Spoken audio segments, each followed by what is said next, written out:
పొందామని తెలుసుకున్నాం. తర్వాత ఇంకేంటి లాస్ట్ ఏంటంటే ఎన్ని పుణ్యకార్యాలు చేసినప్పటికీ కూడా మన పరలోకానికి పోతామా పోలేదా అని డౌట్ లేకుండా దేవుడు ఏమంటుందంటే, ఆయన విశ్వాసం చచ్చిపోయిన వాడు కూడా నేను వచ్చినాటికి వాడిని నా వెంట పెట్టుకొని వస్తా, వాడు ఎక్కడైనా ఉన్నాను, ఏ పాతాళంలో ఉందని నేను వాడిని వెంట పెట్టుకొని వస్తాను. మన గొప్ప నిరీక్షణ కలిగినటువంటి ఆదరణ కలిగినటువంటి మాట దేవుడు చెప్పాడు. ఇంకా అదేవిధంగా మన లేపుతా అన్నాడు. తర్వాత ఆయన చేసింది ఏంటంటే, మన రాజు మరి మరణాన్ని ఆయన పైన ప్రభుత్వం చేయకుండా మరి నిత్య జీవం మనకి ఇవ్వడానికి ఆ మరణం యొక్క ముళ్ళను ఇచ్చిన వాడిగా ఉన్నాడని చెప్పాడు.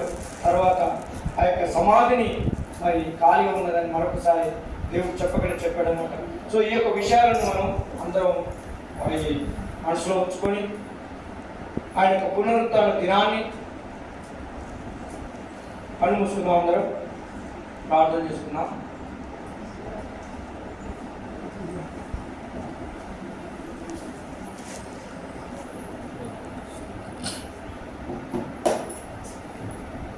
ఒకసారి దేవుడు నీ ముందు వచ్చినటువంటి యొక్క మాటలు, నేను పునరుత్థానం జీవం అని చెప్పగలిగిన దేవుడు నేను అడుగుతున్నాడు. ఆ పునరుత్థాన దినంగా ఆయన మరొకసారి ఆ యొక్క మాటలు మనం జ్ఞాపకం చేసుకోవడానికి, దానిలో ఉన్న అర్థాన్ని తెలుసుకోవడానికి దేవుడు మంచి వచ్చాడు. ఆయన మరి మనకు ఆయన మరణించిన వాడు జీవంలోకి వచ్చిన వాడుగా ఉన్నాడు చరిత్రలో. ఈ లోకంలో అనేకులు మరణించినప్పటికీ కూడా జీవంలోకి వచ్చిన వారు ఎవరు కూడా లేరు. మరి అటువంటి దేవుని నువ్వు నేను ఆరాధిస్తా ఉన్నాం. కాబట్టి ఎంత రోషంగా కలిగి మనం ఉండాలో ఒకసారి, ఎక్కడైతే నువ్వు కుంగిపోతున్నావో, ఎక్కడైతే నీ పరిస్థితులు నేను పొంగదీయ చూస్తున్నావో, ఈ మాటను ఒకసారి గుర్తు చేసుకున్నావు. మరణించిన వాడు జీవనులు కలిగిన వాడిగా వచ్చాడు. అదేవిధంగా ఆయన పునరుత్థాన శక్తి మరి మనలోకి జీవం తెచ్చింది. ఎండిపోయిన ఎముకలను ఆయన జీవింపజేసే దేవుడుగా ఉన్నాడు. అందుకని ఒక మరి కీర్తనకాడు రాశాడు కదా, ఎండిన ఎముకలన్నీ తిరిగి జీవింపజేయమని ఉంది కదా. మరి నీ యొక్క జీవితం, నా యొక్క జీవితం ఎడారిలాగా ఎండిపోయినట్టు ఉన్నామేమో అని ఆయన ముందు మన జీవితం పెడదాం, మన పరిస్థితి పెడదాం. ఆయన పునరుత్థాన శక్తితో నింపుతా అంటుండు. కాబట్టి మరి మరణించిన వాడు జీవంలోకి వచ్చాడు. జీవం ఆయనలో ఉంది. అక్కడ సమరస్త్రీ చూసినాం కదా, మరి జీవ జలయం అన్నది. ఈ జీవ జల తాగినప్పుడు ఎప్పుడు కూడా తప్పికొనను అని యేసుక్రీస్తు ప్రభు చెప్పినప్పుడు ఆమె ఆతురపడి అయ్యా నాకు ఆ జలమే అన్నది. అటువంటి జీవం కలిగినటువంటి దేవుడు, మరి జీవం కలిగినటువంటి దేవుడు, జీవంతో ఉన్నటువంటి ప్రజలు ఆయన ప్రార్థన చేసినప్పుడు, మరి నిరీక్షణతో ప్రార్థన చేసినప్పుడు ఆయన వాటి అందరికి కూడా సమాధానం చేసిన వాడుగా ఉంటున్నాడు. సమాధాన స్థితి ఇస్తాడు. ఒకవేళ నువ్వు నీ జీవితంలో సమాధాన స్థితి కోల్పోయి ఉన్నావేమో, ఈ పునరుత్థాన దినంన దేవుడు నీకు సమాధాన స్థితి ఇస్తాడు. ఆ యొక్క సమాధాన స్థితి ఆయన మరణాన్ని గెలిచింది కాబట్టి మరి అటువంటి సమాధానం ఇవ్వగలుగుతున్నాడు. నా సమాధానమే మీకు అనుగ్రహిస్తాను అని చెప్పినటువంటి దేవుడు. ఆయన సమాధానం మనకు అనుగ్రహించడంటే ఆయన మనకంటే అన్ని విషయాల్లో గొప్పవాడై ఉన్నప్పుడు మాత్రమే మనం అంగీకరిస్తాం. మనం చూస్తాం కదా, ఎవడైనా మనకి ఏదో మాట చెప్తున్నట్టే నాకంటే గొప్పవాడా లేక తక్కువడా అని ఆలోచన చేస్తాను. ఇక్కడ ఆయన సమాధాన స్థితి ఇస్తాడు. ఎందుకంటే పునరుత్థాన మరణం గెలిచినటువంటి దేవుడు కాబట్టి ఆయన ఎంత సమాధానంగా ఉన్నాడో. అనేకులు శిలువ వేసినప్పుడు అందరూ విడిగుద్దులు గుద్దినప్పటికీ కూడా, ఒక మీద ఉమ్మేసినప్పటికీ కూడా ఆయన సమాధానంగా ఉన్నాడు. అటువంటి సమాధానం ఇస్తాడు. సో నువ్వు సమాధానం కోల్పోయి ఉన్నావేమో ఈరోజు, దేవుడు ఆయన పునరుత్థాన సమాధానం ఇస్తా ఉంటాడు.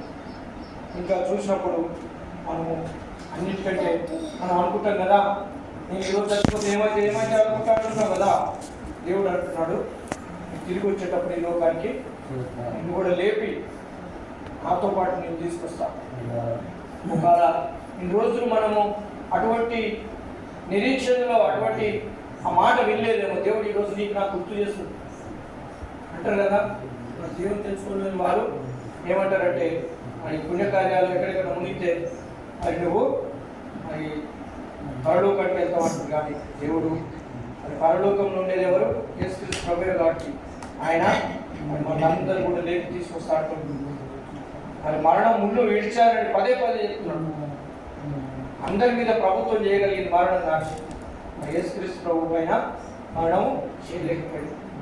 ఒకసారి జ్ఞాపకం చేసుకున్నాం. ఆయా మా యొక్క విరిగిపోయిన స్థితి, నలిగిపోయిన స్థితి, ఓడిపోయిన స్థితిని బట్టి లోకంలో మేము ఎంత ఒప్పుకుంటా ఈ పునరుత్థాన శక్తితోటి మేము ముందుకు పోయినట్టు సాయం చేయమని ప్రార్థన చేద్దాం.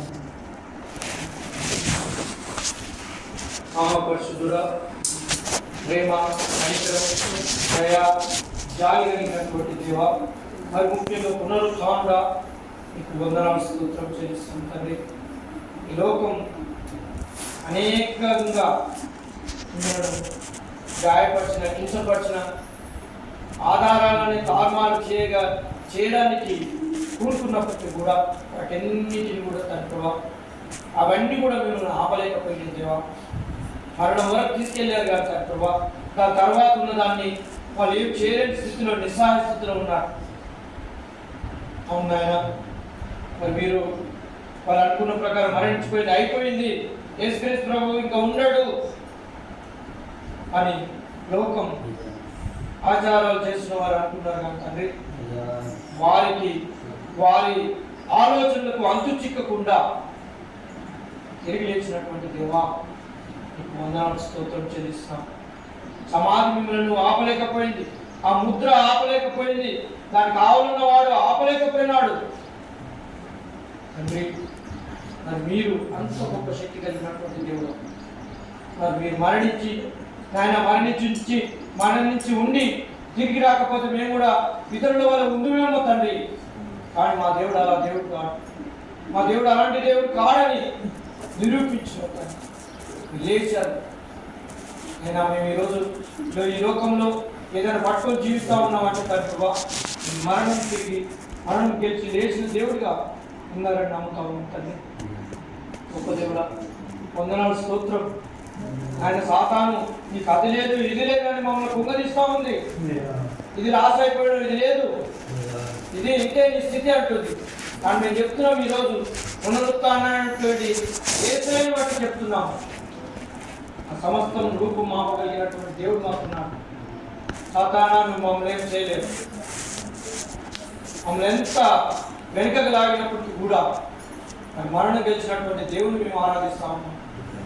ఒకనొక దినాన సాతాను ఆయన కాలు కింద పోవాల్సిన దాన్ని నువ్వెంత చెప్తా మీకు వందనాలు స్తోత్రం చేసి ఘనమైన, పరిశుద్ధమైన, ఉన్నతమైన నామాన్ని బట్టి మీకు వందనాలు. ఎవరెవరైతే ఆరోగ్యంగా, అనారోగ్యంగా ఉన్నారో కానీ ప్రభా ఈ పునరుత్థాన శక్తితోని వారిని స్వస్థపరచమని పెట్టుకుంటున్నాను. జీవితంలో ఓడిపోయినారో దేవా పునరుత్థాన శక్తితో వాళ్ళు లేకుండా ప్రార్థన అంతని ప్రభా. మరి మేము ఇంకా ఐక్యమత్యంలో ఓడిపోతున్నాం. పునరుత్థాన శక్తితో తన ప్రభా ఆ ఐక్యమత్యాన్ని ఆయన మరి గట్టిగా దృఢత్వంగా చేసే దేవుడు అని నమ్ముతా ఉన్నాం. మేము ఇంకా అది లేదు ఇది లేని అని కంగారు పడుతున్నాం. పునరుత్థాన యేసు మేము కలిగి ఉన్నామని గొప్పగా నిబ్బరంగా ధైర్యంగా ఉండగలటకు సహాయం దయచేసే దేవుని స్తోత్రాలు. మా ఎవరి బిడ్డలు వారి యొక్క ఫ్యూచర్ తన ప్రభా మాకంటే అక్కడున్న వారితో గొప్పగా మంచి ఎడ్యుకేషన్లో, మంచి జాబ్లో, మంచి దాంట్లో సెటిల్ అవుతున్నాడని వాళ్ళు అనుకుని ఎక్కబోతులేము దేవా. ఈ దినాన పునరుత్థాన యేసయ్య మాకున్నాడు అని మా యొక్క పరిస్థితులను చక్కపరిచే దేవుడు అని వాళ్ళు గుర్తెరిగినట్టు మీరు ఆశ్రయించమని ప్రార్థన. ఒకసారి మాకు ఇచ్చినటువంటి యొక్క దైవజనులు అనేక మార్లు వాళ్ళు మరి నాన్న వ్యాధులతో, బాధలతో కొట్టబడుతున్నారని మేము ఈరోజు మేము ప్రకటిస్తూ ఉన్నాం. పునరుత్థానానికి యేసయ్య మాకున్నాడు, అవి మమ్మల్ని ఏం చేయలేవు అని నేను నమ్ముతా ఉన్నాను తండ్రి. ఒక కుటుంబం యొక్క సంఘం రాబోయే దినాలు బహుగా ఎదిగి నాయన మీ గురించి ఎక్కడ కూడా మీరు సిగ్గుపడకుండా ఆయన మరి మాకు టైం లేదని మేము అనుకోకుండా తండ్రి ఒక టైం తీసుకొని ఈ పనిలో మీ యొక్క అన్ని విషయాలలో ముందుకెళ్ళినట్టు సహాయం దయచేయమని కూడా వేడుకుంటూ మరొకసారి మానస విషయమై ఈ సన్నిధికి వస్తా ఉన్నాను తండ్రి ప్రభావ. వాళ్ళు అధైర్యపడుతున్న రాత్రి దినాన వాళ్ళు షేర్ చేసుకుంటూ వచ్చినారు. గవర్నమెంట్లో మరి నేను ఆపరేషన్ చేసినప్పుడు వాళ్ళు మరి పరిస్థితిని ఎంతో టెన్షన్గా మార్చారని చెప్పారు. కానీ మేము ఏక మనసు కలిగి మేమందరం కూడా ప్రార్థన చేస్తా ఉన్నాం తండ్రి. ఆయన మరి మీకు మహిమకరంగా మాకు మేలుకరంగా ఉండాలి. ఆపరేషన్ చేస్తున్న డాక్టర్కు వానికి మంచి జ్ఞానం దయచేయండి. ఆయన ఎటుపైన ఏ విషయాలపైన దృష్టి పెట్టకుండా ఆ కార్యం కంప్లీట్ అయ్యేంత వరకు ఆయన అయితే దృష్టి పెట్టి జ్ఞానంతో అది ఆపరేషన్ చేయనట్టు సహాయం దయచేయమని ప్రార్థన. మరొక దినానంత ప్రభా తల్లి బిడ్డ ఎంతో ఆరోగ్యంగా ఉంటారు. మరి వారి విషయమే మరొకసారి మేము అందరం కూడా సంఘం అందరం కూడా కృతజ్ఞతాస్తుతులు చెల్లిస్తామని కూడా మరి మీ వైపు చూస్తున్నాం తండ్రి. ఆయన సహాయం దయచేయండి. మంచిగా మన ఆయన ఆపరేషన్ అయిపోయిన తర్వాత తల్లి కూతురు మంచిగా ఆరోగ్యంగా ఉండగలుగుతున్న సహాయం దయచేయండి. ఇంకా మేమందరం ఒకరి గురించి ఒకరు ఇక్కడి నుంచి అయినా తండ్రి ప్రభా ఐక్యమత్యం కలిగి ఒకరి గురించి ఒకరు ప్రార్థించుకునే విషయాల్లో, ఆదరించుకునే విషయాల్లో, ముందుకెళ్లే విషయాలలో తండ్రి ప్రభా మరి మేము ఏక మనసు కలిగి ఉండగలుగుతూ సాయం దయచేయండి. మనం చెప్తే నాకేమొస్తుందని కాకుండా తండ్రి ప్రభా నా రక్త సంబంధికుడు నా మరి యేసయ్యలో ఒక భాగం అని మేమందరం గుర్తెరగాలి. మీరు పునరుద్ధాడైన దేవుడు ఉండి మేమందరం కూడా తండ్రి ప్రభు మీ అందరూ విశ్వాసం వస్తుండగా మీరే ప్రత్యేక రీతిలో నన్ను మమ్మల్ని మరి ఆశీర్వదించి మీ మెండైన దీవెనలతో పంపమని మరి వేడుకుంటున్నాను ప్రభా. మరి మీరే మీ ఆశీర్వాదం పొంది మేమందరం మహానందంతో ఈ యొక్క మందిరం నుంచి వెళ్ళినట్టు తిరిగి మీ సన్నిధిలో కలుసుకున్నంత సన్నిధిని కావాలి నాకు దయచేయమని వేడుకుంటూ ప్రార్థించిన అంశాలన్నింటినీ కూడా మీ సన్నిధి తెస్తాను. యేసయ్య దివ్య నామమున కొద్ది స్తుతి ఆరాధన ప్రార్థన అడిగి పెట్టుకుంటున్నాను తండ్రి. ఆమేన్. హల్లెలూయా.